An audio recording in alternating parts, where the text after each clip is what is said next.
ইতিহাসে রেকর্ড করতে যাচ্ছে রংপুরের আলু চাষিরা। দেখুন, কখনো কোনো কালেই রাত্রেবেলা আলু তোলা হয়নি, কিন্তু এবার বৃষ্টির ভয়ে রাত্রে আলু তুলতেছে রংপুরের কৃষকরা। এক প্রকারের আহাজারি চলতেছে রংপুরের কৃষকদের মাঝে। 2 দিনের টানা বৃষ্টিতে আলুর অবস্থা খুবই নাজেহাল। কৃষকদের কপালে চিন্তার ভাঁজ পড়ে গেছে। আসলে এখনও আকাশে ঘন কালো মেঘ, তাই এই বৃষ্টির ভয়ে রাত্রেবেলাই আলু তুলতেছে তারা। একদিকে আলুর দাম নেই, আরেকদিকে বৃষ্টি। কৃষকের উপরে আসলে মরার উপরে খাড়ার ঘা বলে যেটা, সেই উপক্রম। এই যে আমাদের কৃষক ভাই, এই ভাই সামান্য পুঁজি নিয়ে আলু লাগিয়েছিল, যার কারণে সে খুব ভয়ে আছে যে বৃষ্টি আসলে তার এই শেষ অবলম্বনটুকু হয়তো বা নষ্ট হয়ে যেতে পারে, যার কারণে সে রাত্রেই আলু তুলে রেকর্ড করতেছে। কখনো রংপুরে এইভাবে আমরা রাত্রে আলু তুলতে দেখিনি। আসলে কিছু বলার নেই, একমাত্র আল্লাহকে ডাকা ছাড়া। তিনি যদি বৃষ্টি কাটিয়ে দেন তাহলে হয়তো বা কৃষক কিছুটা হলেও রেহাই পাবে, আর না হলে টানা বৃষ্টিতে কৃষকের অবস্থা একদম শেষ হয়ে যাবে।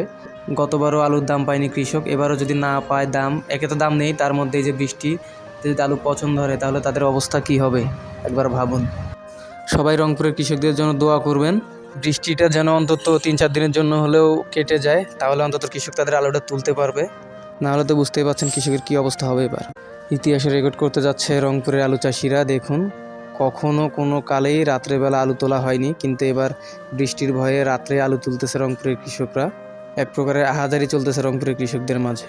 2 দিনের টানা বৃষ্টিতে আলুর অবস্থা খুবই নাজেহাল। কৃষকদের কপালে চিন্তার ভাঁজ পড়ে গেছে। আসলে এখনও আকাশে ঘন কালো মেঘ, তাই এই বৃষ্টির ভয়ে রাত্রেবেলাই আলু তুলতেছে তারা।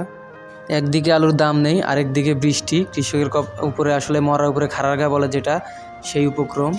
এই যে আমাদের কৃষক ভাই, এই ভাই সামান্য পুঁজি নিয়ে আলু লাগিয়েছিল, যার কারণে সে খুব ভয়ে আছে যে বৃষ্টি আসলে তার এই শেষ অবলম্বনটুকু হয়তো বা নষ্ট হয়ে যেতে পারে, যার কারণে সে রাত্রেই আলু তুলে রেকর্ড করতেছে। কখনো রংপুরে এইভাবে আমরা রাত্রে আলু তুলতে দেখিনি। আসলে কিছু বলার নেই, একমাত্র আল্লাহকে ডাকা ছাড়া। তিনি যদি বৃষ্টি কাটিয়ে দেন তাহলে হয়তো বা কৃষক কিছুটা হলেও রেহাই পাবে, আর না হলে টানা বৃষ্টিতে কৃষকের অবস্থা একদম শেষ হয়ে যাবে। গতবারও আলুর দাম পায়নি কৃষক, এবারও যদি না পায় দাম, একে তো দাম নেই, তার মধ্যে এই যে বৃষ্টি, যদি আলু পছন্দ ধরে তাহলে তাদের অবস্থা কি হবে একবার ভাবুন। সবাই রংপুরের কৃষকদের জন্য দোয়া করবেন, বৃষ্টিটা যেন অন্তত 3-4 দিনের জন্য হলেও কেটে যায়, তাহলে অন্তত কৃষক তাদের আলুটা তুলতে পারবে।